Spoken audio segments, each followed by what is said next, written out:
আমাদের দেশের তদানীন্তন সরকার 1972 সনে যারা ক্ষমতায় এলেন তারা ধর্মনিরপেক্ষ মতবাদী ধ্বজাধারী ছিলেন। কি কামটা করলেন? এসেই সর্বপ্রথম বিশ্ববিদ্যালয়ের মনোগ্রাম সমূহ থেকে ইকরা বিস্মি রাব্বিকাল্লাযী খালাক রব্বি জিদনি ইলমা এটাকে তুলে দিল। এ কথা কি মিথ্যা না ঠিক? এটা সত্য কিনা? যারা 1971 সনের আগে বিএ এমএ যারা পাশ করেছেন, সার্টিফিকেটটা বাড়িতে গিয়ে রাত্রে আমার কথা প্রমাণ করার জন্য সার্টিফিকেট দেখুন। আপনার সার্টিফিকেটে রাজশাহী বিশ্ববিদ্যালয়ের মনোগ্রামে লেখা আছে রব্বি জিদনি ইলমা, লেখা আছে ইকরা বিস্মি রাব্বিকাল্লাযী খালাক। আল্লাহর কোরআন তারা সহ্য করতে পারে নাই, উঠাই ফেলেছিল, ঠিক না? এবং ইসলাম আর মুসলমান নাম যেখানে যেখানে ছিল সব জায়গা থেকে তারা বিদায় করেছিল। গত 5 বছরে তারা করল কি? ধর্মনিরপেক্ষ হওয়ার কারণে 252টি মাদ্রাসা বিনা কারণে বন্ধ করে দিয়েছিল। এগুলো ইতিহাস কিনা বলুন? আলেমদের উপর অত্যাচার করেছিল। 2001 সালের 1 জানুয়ারি থেকে নিয়ে 30 জুন পর্যন্ত বাংলাদেশের 26,000 আলেমদেরকে পাবলিক সিকিউরিটি অ্যাক্টে গ্রেফতার করে তাদেরকে নির্যাতন করেছিল। এই হচ্ছে ধর্মনিরপেক্ষ মতবাদ। আমি পার্লামেন্টে বক্তৃতায় বলেছিলাম, ধর্মনিরপেক্ষ মতবাদের উপরে বিশ্বাস থাকাকালীন সময় যদি কারো মৃত্যু হয়, আল্লাহর জান্নাতের কোনো গ্যারান্টি নাই, এটি গ্রহণ করা হারাম। কিন্তু তারা কোরআন হাদিস থেকে উদ্ধৃতি দেয়, তারা বলে বুখারী শরীফে আছে লাকুম দীনুকুম ওয়ালিয়া দীন। অনুসারীরা মনে করে মাশাআল্লাহ আমাদের নেতৃত্ব বুখারীও পড়ছে তাহলে, কিন্তু কত বড় ফাঁকি দিছে। লাকুম দীনুকুম তো বুখারীতে না, এটা কোথায়? কোরআনে। কোন সূরা? সূরা কাফিরুন। উনি জানেন না এটার প্রেক্ষাপট কি, নাজিল হওয়ার কারণ কি। এই সূরা যখন নাজিল হয় এর প্রেক্ষাপট ছিল কাফেররা বলছিল মুহাম্মদ সাল্লাল্লাহু আলাইহি ওয়াসাল্লাম আসুন, ধর্ম নিয়ে যে আমাদের মধ্যে কাশমাকাশ হচ্ছে, আসুন আমরা একটা সমঝোতায় আসি। আমরা কিছুদিন আপনার আল্লাহরে 2 সাইডে সেজদা দেব, আর আপনি আপনার লোক নিয়ে কিছুদিন আমাদের ভগবানকে প্রণাম করবেন। এই প্রস্তাব যখন করলো তারা ধর্মকে 50-50 ভাগাভাগি করার জন্য, তখন আল্লাহ তাআলা জিবরাইল পাঠিয়ে দিলেন। রাসূলুল্লাহ কোনো কথা বলতেন না যতক্ষণ জিবরাইল কথা না বলেন, জিবরাইল ততক্ষণ কথা বলতেন না যতক্ষণ আল্লাহ বলতে নির্দেশ না করেন। আল্লাহ নাজিল করলেন কুল ইয়া আইয়ুহাল কাফিরুনা লা আ'বুদু মা তা'বুদুন। বলুন হে কাফেরেরা, তোমরা যার ইবাদত করো আমরা তার ইবাদত করি না, আবার আমরা যার ইবাদত করি তোমরা তার ইবাদত করো না। সুতরাং সিদ্ধান্ত হচ্ছে এই, লাকুম দীনুকুম ওয়ালিয়া দীন। তোমাদের ধর্ম তোমাদের জন্য, আমাদের ধর্ম আমাদের জন্য। তোমরা তোমাদের দ্বীনের পক্ষে থাকো, আমরা আমাদের দ্বীনের পক্ষে থাকি। এখানে নিরপেক্ষতার কথা কোথায় পেলেন? ধর্মের ব্যাপারে নিরপেক্ষ থাকতে পারে কেবলমাত্র শয়তান, মুসলমান পারে না। আপনাকে পক্ষে থাকতে হবে। ধর্মের ব্যাপারে রাসূলুল্লাহ কি নিরপেক্ষ ছিলেন? তাহলে সারা জীবন তিনি করলেনটা কি? একজন সাহাবী পাওয়া যাবে না যিনি ধর্মের ব্যাপারে নিরপেক্ষ ছিলেন। আপনি পক্ষে থাকেন।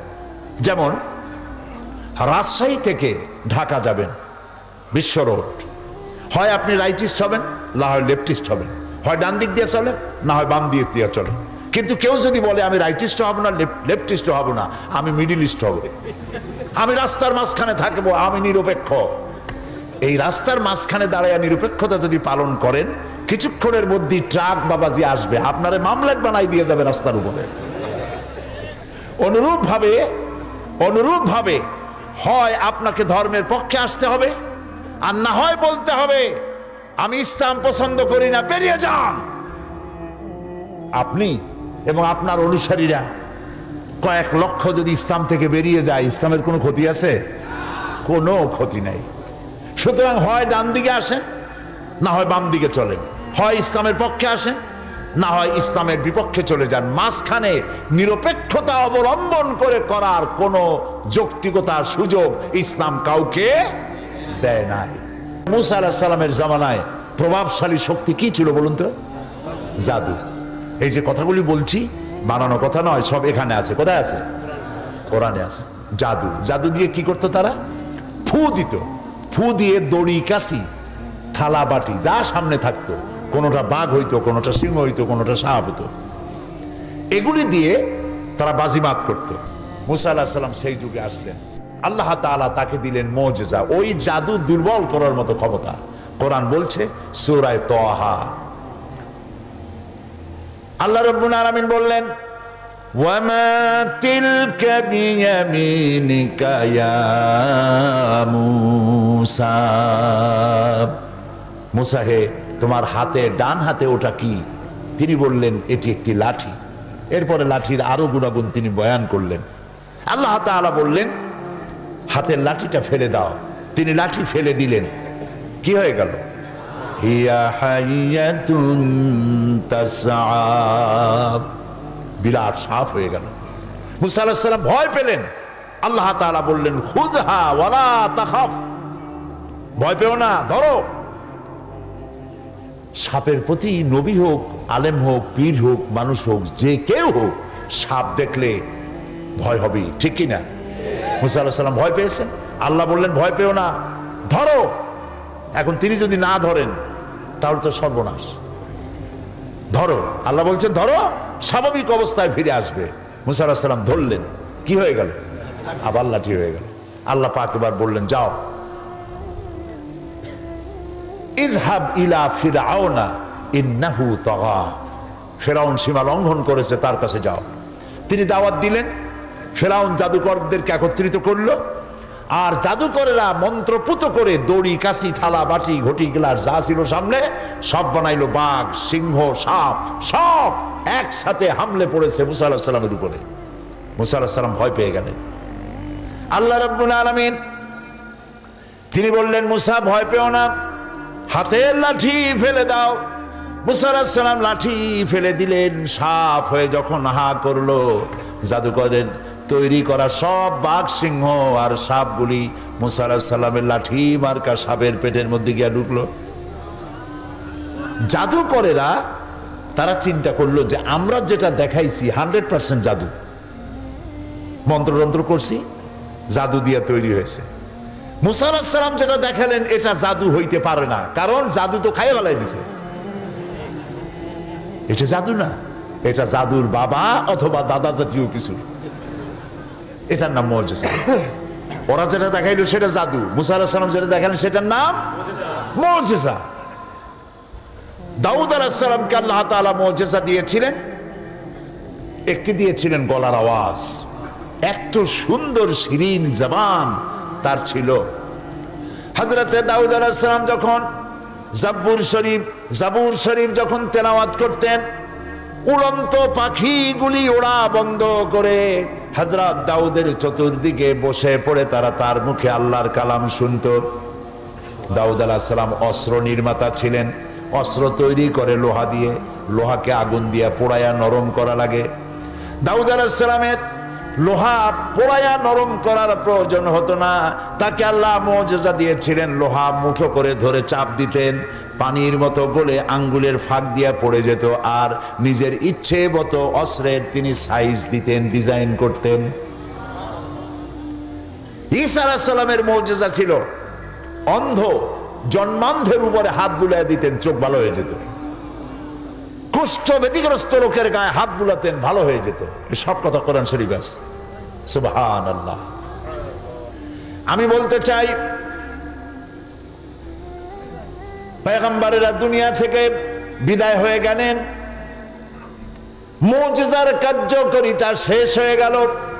মুসা আলাইহিস সালাম ইন্তেকাল করলেন, লাঠি তিনি কবরে নিয়ে যান নাই, কিন্তু উম্মতেরা ওই লাঠিকে 1 সেকেন্ডের জন্য আর সাপ বানাইতে পারে নাই। দাউদ আলাইহিস সালাম মারা গেলেন, তার উম্মতেরা লোহা ধরে চাপাচাপি করে পানি বানাইতে আর পারে নাই। সুলাইমান আলাইহিস সালামের মুজিজা ছিল সিংহাসনে বসতেন, সারা বিশ্বের বাদশা আল্লাহ তারে বানাইছিলেন, সিংহাসনে বসতেন।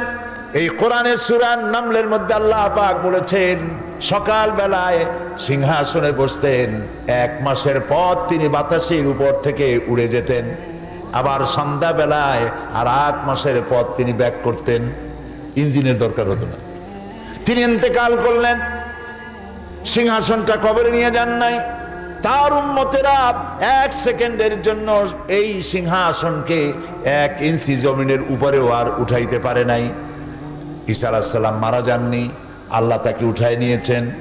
তার শত শত কোটি উম্মতের দাবিদার খ্রিস্টান জগতের লোকেরা কারো অন্ধ লোকের চোখ ভালো করতে পারে নাই, কুষ্ঠবেদীগ্রস্ত লোককে হাত বুলাইয়া ভালো করতে পারে নাই।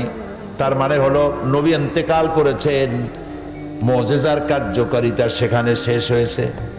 কিন্তু আপনার আমার নবী, বিশ্ব নবী মুহাম্মদুর রাসূলুল্লাহ সাল্লাল্লাহু আলাইহি ওয়াসাল্লাম, তার নবুয়তের জীবনে 3 সহস্রাধিক মুজিজা সংগঠিত হয়েছিল। এই 3 সহস্রাধিক মুজিজার ভিতরে শ্রেষ্ঠ মুজিজার নাম কোরআন শরীফ। তিনি ইন্তেকাল করেছেন, মুজিজা কবরে নিয়ে যান নাই। এর কার্যকারিতা কিয়ামত পর্যন্ত অক্ষুণ্ণ থাকবে।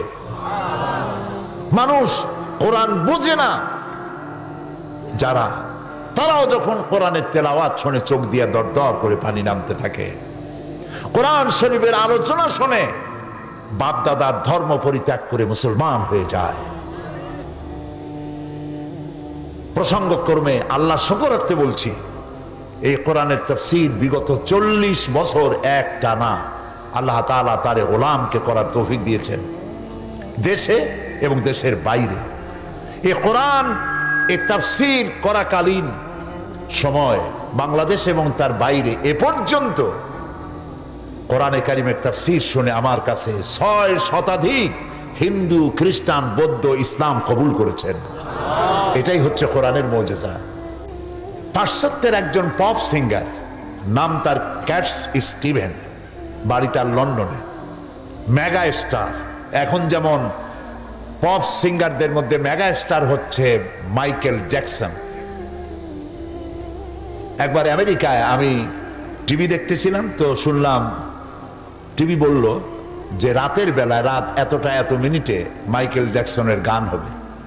তো আমি চিন্তা করলাম, এত নাম কাম, দেখি না লোকটা কেমন। আমি তারে দেখি নাই তো কোনোদিন। রাত ঠিক সেই সময় টিভিটা অন করলাম, আমি বুঝতে পারলাম না এটা পুরুষ না মেয়ে লোক। তারপরে 2টা লাফ দিল, 3টা চিৎকার মারলো, আমি বুঝলাম না হইল কি। ওইটার নাম নাকি পপ।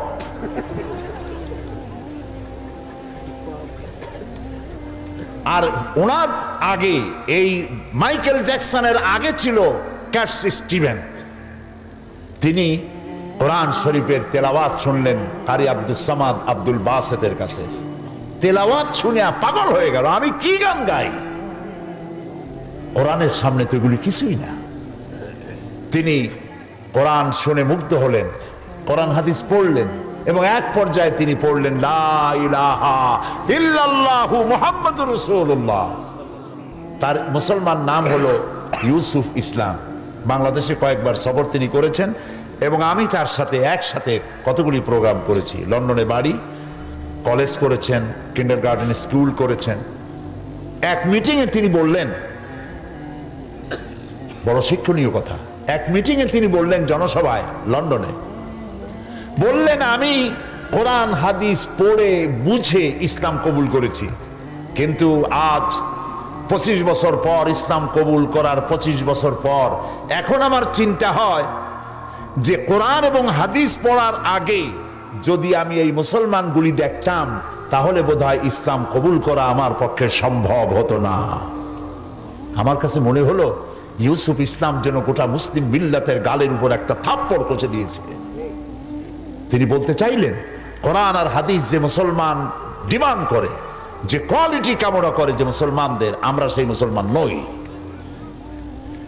আমি গতকালও বোধহয় বলেছি এই কথা যে মরা মানুষ জিন্দা হওয়ার কোন সুরত যদি থাকতো আর একজন সাহাবী যদি জিন্দা হতে পারতেন তাহলে আমাদের অবস্থা দেখে বলতেন আল্লাহর কসম, রাসূলুল্লাহ যে মুসলমান বানায় রেখে গিয়েছিলেন আল্লাহর কসম এগুলি সেই মুসলমান না। প্রিয় ভাই সব, কোরআন পৃথিবীতে এসেছিল একটি সুন্দর সঠিক মানব গোষ্ঠী তৈরি করা, যারা চুরি করবে না, ডাকাতি করবে না, জেনা করবে না, হত্যা করবে না, দর্শন করবে না, যারা হবে সুখী, যারা হবে সমৃদ্ধশালী, যাকে দেখে কেউ ভয় করবে না, যাকে দেখে আশ্রয় পাবে মানুষ। রাসূলুল্লাহ তাই ছিলেন। প্রিয় ভাই সব, এই নবুয়তের মিশন যারা আল্লাহ তাআলা যাদেরকে নবী বানালেন, সেই নবীদের মধ্যে শ্রেষ্ঠ নবী, সর্বশেষ নবী, যার নাম বিশ্ব নবী মুহাম্মদুর রাসূলুল্লাহ সাল্লাল্লাহু আলাইহি ওয়াসাল্লাম। দুনিয়ার যত নবী এসেছেন সমস্ত নবীরা হলেন এলাকা ভিত্তিক নবী, ভাষা ভিত্তিক নবী। আর আমাদের নবী কি? জোরে বলেন, বিশ্ব নবী। কোথায় পাইলাম? এইখানে, এই কোরআন শরীফ।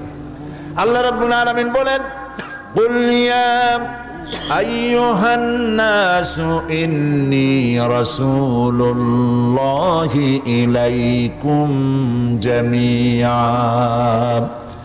আল্লাহ তাআলা বলেন, নবী আপনি বলুন, হে মানব সকল, আমি আল্লাহর পক্ষ থেকে তোমাদের সকলের জন্য আমি রাসূল হয়ে এসেছি।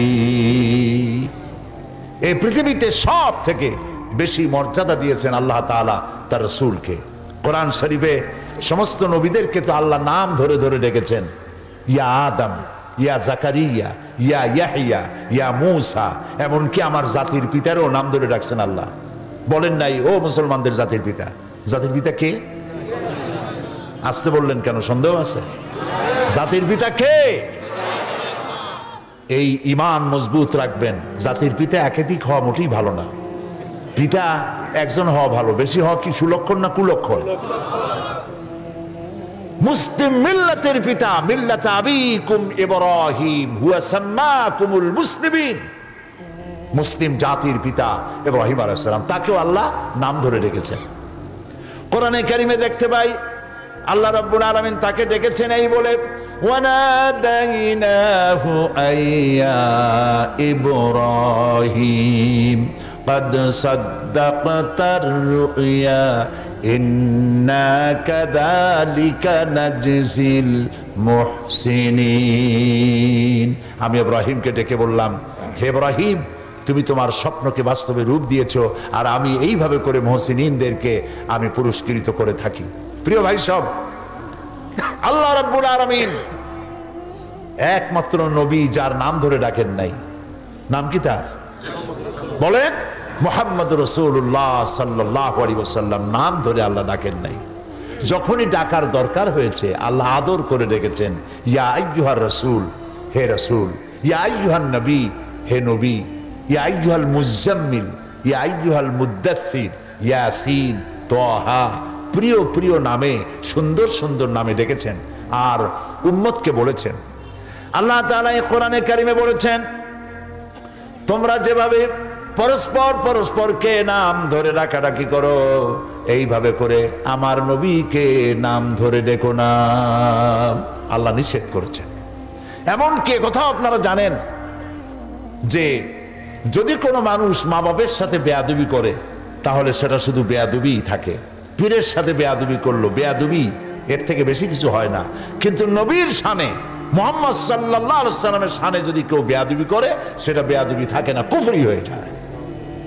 কোরআন তাবিজের জন্য আসে নাই, কোরআন তাবিজ লেখার জন্য আসে নাই, চোর ধরার জন্য আসে নাই।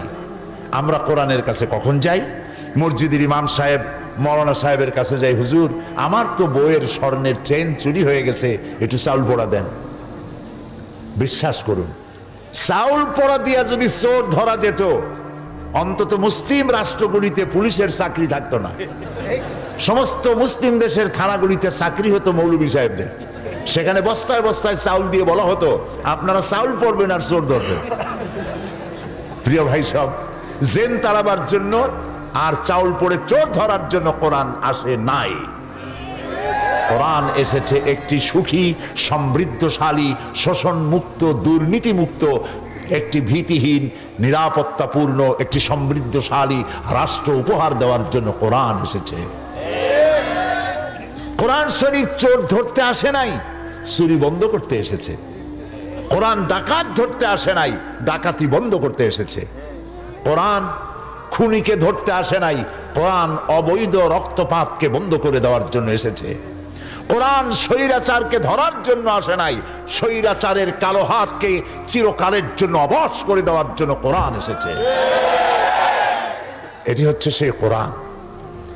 দুর্ভাগ্য, সেই কোরআন বুঝি না। আমি যদি প্রশ্ন করি, ভাইরা, পৃথিবীর মধ্যে সব থেকে শ্রেষ্ঠ জাতি, সৌভাগ্যবান জাতি কারা?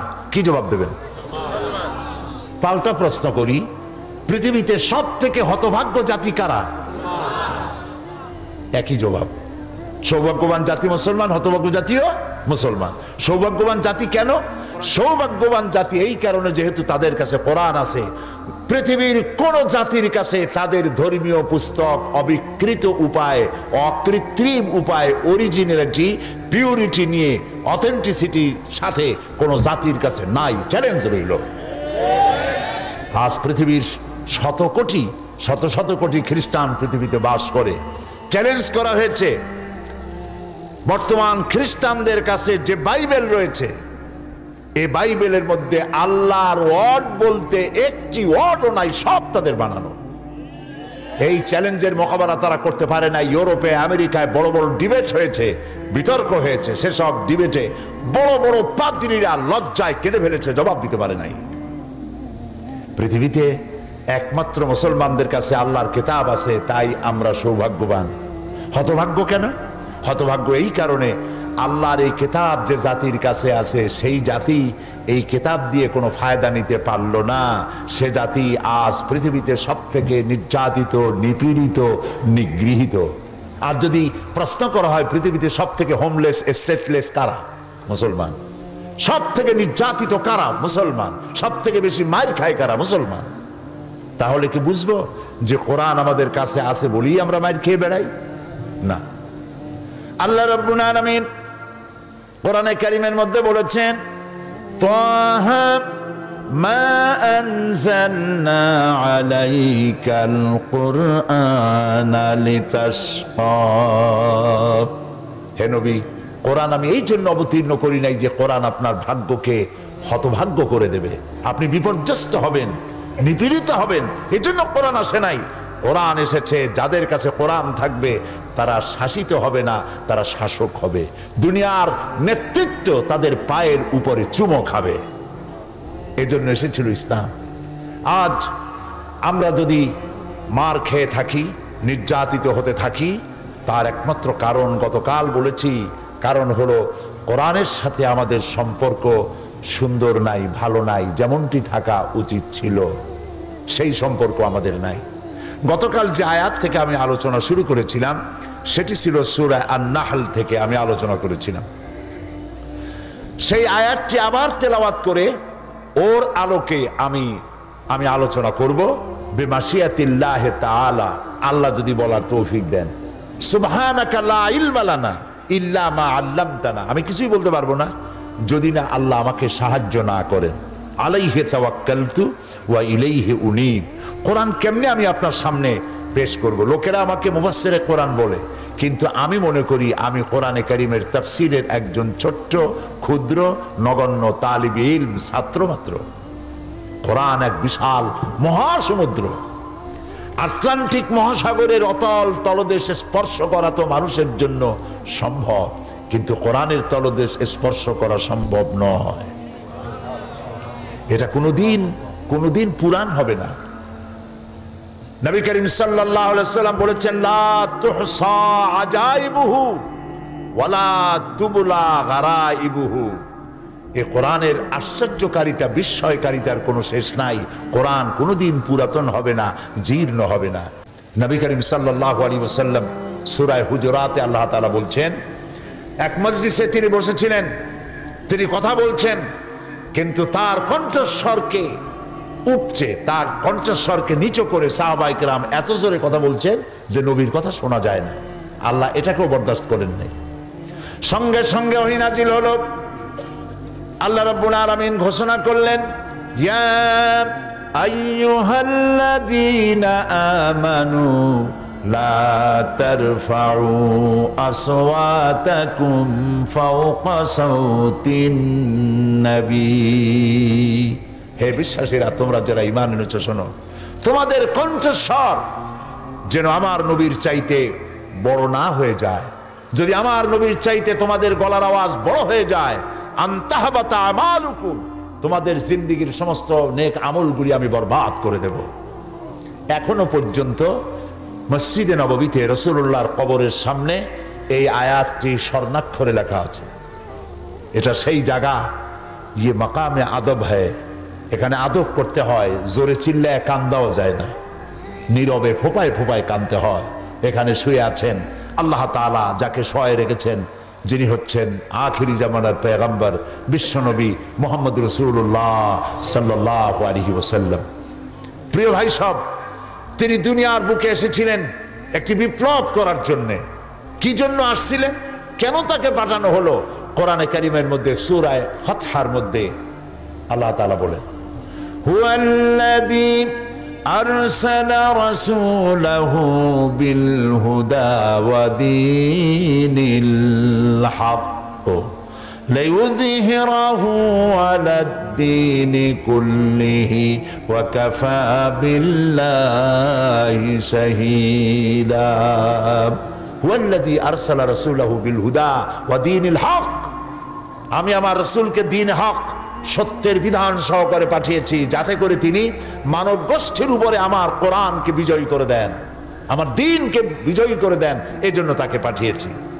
আজ আমার দেশের এক শ্রেণীর লোক আছে যারা ধর্ম আর রাজনীতিকে আলাদা করতে চায়, আছে না? আছে কিনা?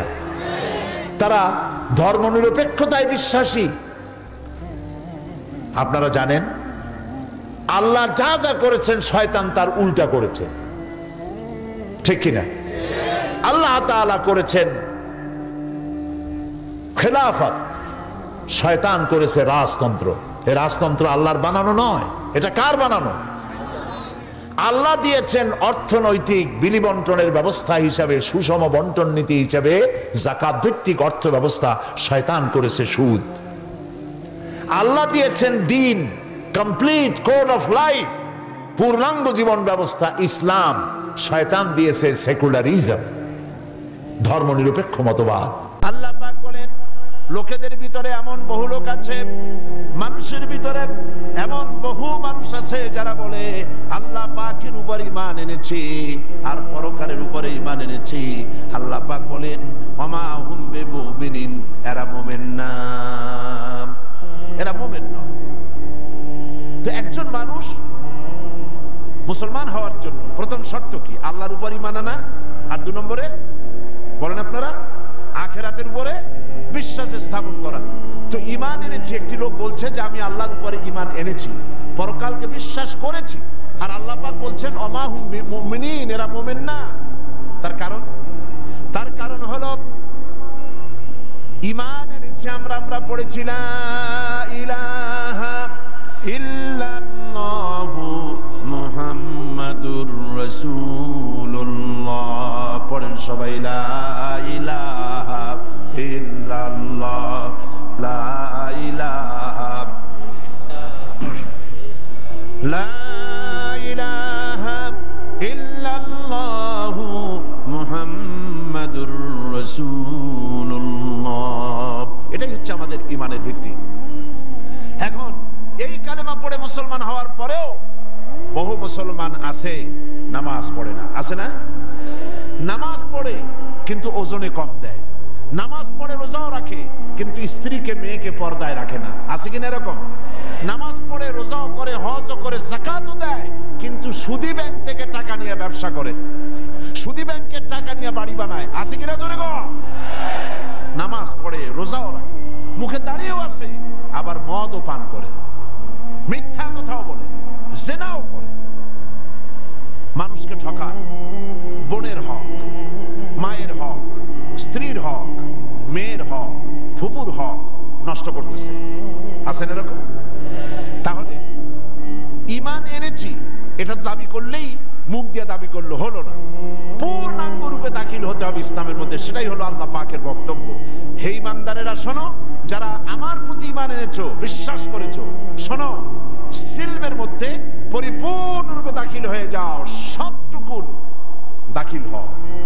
যেমন আপনি যদি একটি শেরওয়ানি পরেন, আর সেই শেরওয়ানি একটা হাতের মধ্যে হাত ঢুকাইয়া বাকি শেরওয়ানির অংশটা যদি পিঠের উপরে ঝুলায় রাখেন, আপনি শেরওয়ানিটা পরেছেন বলে কেউ কি বলবে?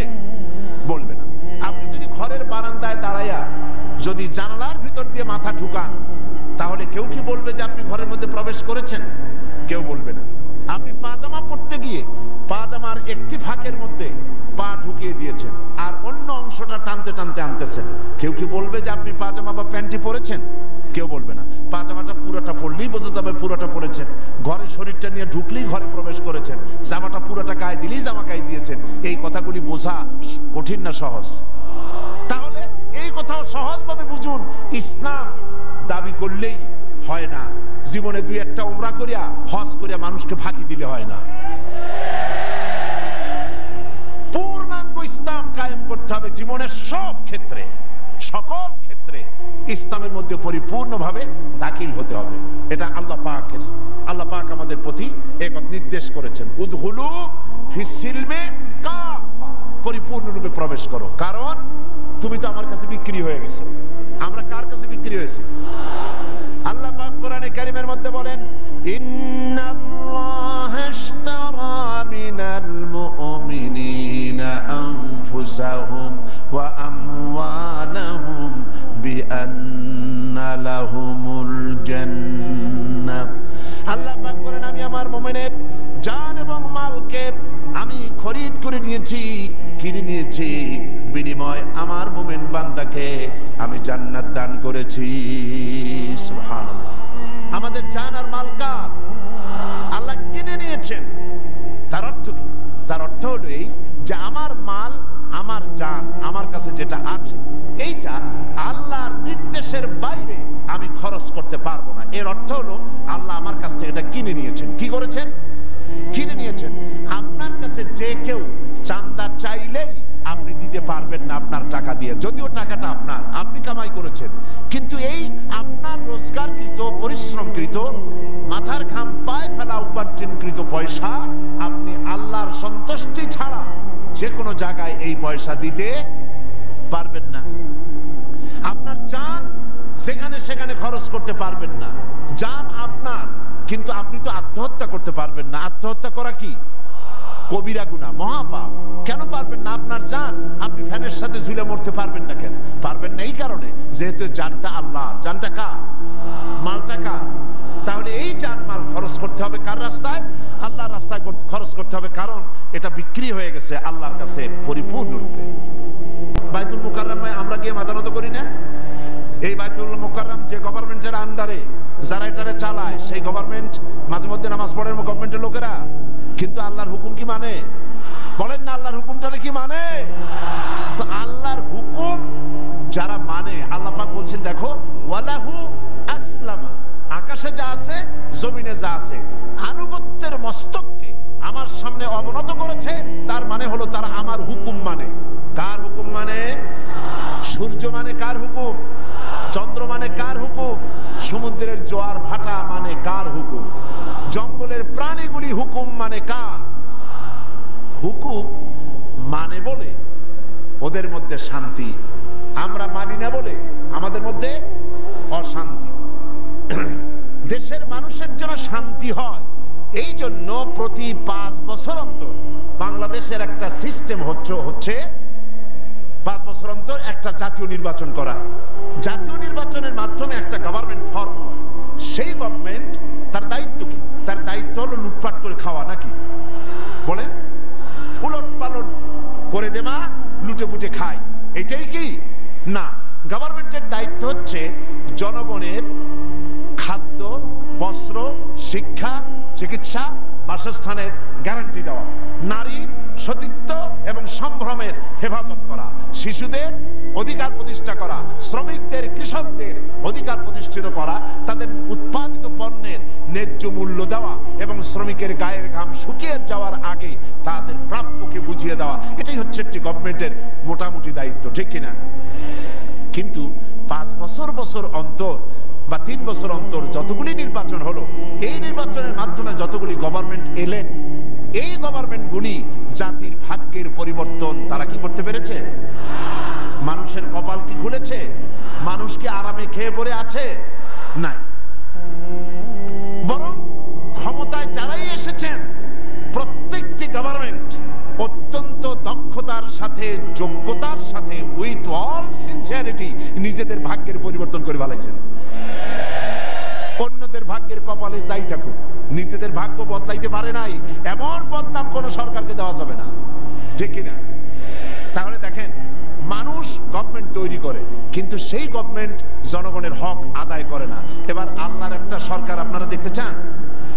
আল্লাহর গভর্নমেন্ট দেখবেন? এটা কোনো নির্বাচনের মাধ্যমে হয় না, এটা আল্লাহ নিজেই গভর্নমেন্ট বানায় রাখছেন। এটার কোনো জাতীয় নির্বাচনের প্রয়োজন নাই, আর এটার জন্য কোনো মন্ত্রী টন্ত্রীর দরকার নাই। আমার দেশে খাদ্যমন্ত্রী আছে কিনা? আছে কিনা? অন্যদের পেটের অবস্থা যাই হোক, খাদ্যমন্ত্রীর পেট ঠিকই আছে। স্বরাষ্ট্রমন্ত্রী পররাষ্ট্রমন্ত্রী আছে কিনা? আচ্ছা, এবার আর একটা প্রশ্নের জবাব দেন। আমাদের এই পৃথিবীতে, যে পৃথিবীতে আমরা বাস করি, এই পৃথিবীতে মানুষ বেশি না অন্যান্য জলচর, স্থলচর, উভচর প্রাণী, জন্তু, কীট পতঙ্গ মানুষের চাইতে কম না বেশি? বেশি, ঠিক বলেছেন।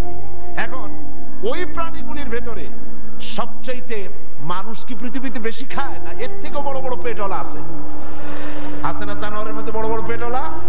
আপনি একটা তিমি মাছে পেট এত বড় যে আপনার আমার মতো অন্তত 50টা মানুষ যদি একসাথে তিমির পেটের মধ্যে ঢোকে, তিমি মনে করবে হয়তো কয়েকটা সেলাপুটি ঢুকছে, মানুষ ঢুকছে বলে মনে করবে না। এত বড় বিশাল পেট। এরকম পেট আবার আছে গন্ডারের, এরকম পেট আছে হাতির, এরকম পেট আছে সিমোফিশ, লায়ন ফিশ, ডলফিন। বিশাল বিশাল প্রাণী আল্লাহ পাক কত বানায় রাখছেন তার কোনো ঠিক ঠিকানা নাই। বড় বড় অজগরের পেটে 3-4টা মানুষ হজম করে ভালাই দিতে পারে, এরকম বিশাল বিশাল অজগরও আছে। আচ্ছা, এবার আপনারা আমাকে বলেন, এই সুন্দরবন, আমার দেশে একটা সুন্দরবন আছে না? জবাব দিলে খুশি হব। এই সুন্দরবনে কি আছে? বাঘ আছে না? শুয়োর আছে না? বান্দর আছে না? অজগর আছে না? আরো অনেক প্রাণী আছে না? এই প্রাণীগুলির কোনো খাদ্যমন্ত্রী আছে? সমুদ্রের ভিতরে কুমির আছে, হাঙ্গর আছে, মাছ আছে, অসংখ্য জলচর প্রাণী আছে, এদের কোনো খাদ্যমন্ত্রী আছে? আফ্রিকার জঙ্গলে, পৃথিবীর পথে প্রান্তরে অসংখ্য পোকা মাকড়, কীট পতঙ্গ, আর রয়েছে অসংখ্য সহস্র সহস্র বিলিয়ন পাখি, এদের কোনো খাদ্যমন্ত্রী আছে? তাহলে এবার জবাব দেন। জঙ্গলের ভেতরে বাংলাদেশের পত্রিকায় ছাপা হয়েছে যে সুন্দরবনে ক্ষুধার জ্বালায় খাবার না পাইয়া 200 বাঘ মারা গিয়েছে, 2000 হরিণ মারা গিয়েছে, 5000 বানর ক্ষুধার জ্বালায় ছটফট করে মারা গেছে। এরকম কোন রিপোর্ট বাংলাদেশের পত্রিকায় কোনোদিন ছাপা হয়েছে? সাইবেরিয়ান দ্বীপপুঞ্জ থেকে সহস্র সহস্র পাখি শীতের জ্বালায় টিকতে না পেরে বাংলাদেশের সুনামগঞ্জের হাওড়ে এসে পড়েছিল, কিন্তু ক্ষুধার যন্ত্রণায় খাবার না পেয়ে তার থেকে 10,000 পাখি মারা গেছে, এরকম খবর হয়েছে। পানির ভিতরে অসংখ্য মাছ বঙ্গোপসাগরের ভিতরে ক্ষুধার জ্বালায় না খেয়ে মরে ভেসে উঠেছে, এমন খবর এসেছে। সমুদ্রের ভিতরে কুমির আছে, হাঙ্গর আছে, মাছ আছে, অসংখ্য জলচর প্রাণী আছে, এদের কোনো খাদ্যমন্ত্রী আছে? আফ্রিকার জঙ্গলে, পৃথিবীর পথে প্রান্তরে অসংখ্য পোকা মাকড়, কীট পতঙ্গ, আর রয়েছে অসংখ্য সহস্র সহস্র বিলিয়ন পাখি, এদের কোনো খাদ্যমন্ত্রী আছে? তাহলে এবার জবাব দেন। জঙ্গলের ভেতরে বাংলাদেশের পত্রিকায় ছাপা হয়েছে যে সুন্দরবনে ক্ষুধার জ্বালায় খাবার না পাইয়া 200 বাঘ মারা গিয়েছে, 2000 হরিণ মারা গিয়েছে, 5000 বানর ক্ষুধার জ্বালায় ছটফট করে মারা গেছে, এরকম কোন রিপোর্ট বাংলাদেশের পত্রিকায় কোনোদিন ছাপা হয়েছে? সাইবেরিয়ান দ্বীপপুঞ্জ থেকে সহস্র সহস্র পাখি শীতের জ্বালায় টিকতে না পেরে বাংলাদেশের সুনামগঞ্জের হাওড়ে এসে পড়েছিল, কিন্তু ক্ষুধার যন্ত্রণায় খাবার না পেয়ে তার থেকে 10,000 পাখি মারা গেছে, এরকম খবর হয়েছে। পানির ভিতরে অসংখ্য মাছ বঙ্গোপসাগরের ভিতরে ক্ষুধার জ্বালায় না খেয়ে মরে ভেসে উঠেছে, এমন খবর এসেছে। তাহলে এতগুলি প্রাণীকে কে খাবার দেয়? কোন গভর্নমেন্ট দেয়? কারণ ওয়ালাহু আসলামা মান ফিস সামাওয়াতি ওয়াল আরদ, কারণ আকাশে যা আছে, জমিনে যা আছে, সব আল্লাহর আইন মানে। কার আইন মানে? কার আইন? অসংখ্য প্রাণী সুন্দরবনের বাঘগুলি, সিংহ, হাতিগুলি, অজগরগুলি, বানর আর হরিণগুলি বাসা থেকে বেরিয়ে যায় সকালবেলায়, ক্ষুধার্ত পেট নিয়ে ব্রেকফাস্ট করে নাই, কোথায় লাঞ্চ হবে জানে না। পাখিগুলি সকালবেলায় বাসা থেকে নিজের বাচ্চাগুলিকে বাসায় ফেলে গেল, নিজের পেটও খালি, পাখির বাসার ভিতরে বাচ্চাগুলির পেটও খালি। পিঁপড়াগুলি বেরিয়ে গেল, মৌমাছি বল্লা ভীমরুল বেরিয়ে গেল, সমস্ত কীট পতঙ্গ, উভচর, জলচর, স্থলচর, তিমির মতো প্রাণী থেকে শুরু করে ছোট্ট পিঁপড়া, মাইক্রোস্কোপ যন্ত্র ছাড়া দেখা যায় না এমন পোকাটিও সকাল বেলায় খালি পেট নিয়ে বেরিয়ে গেল।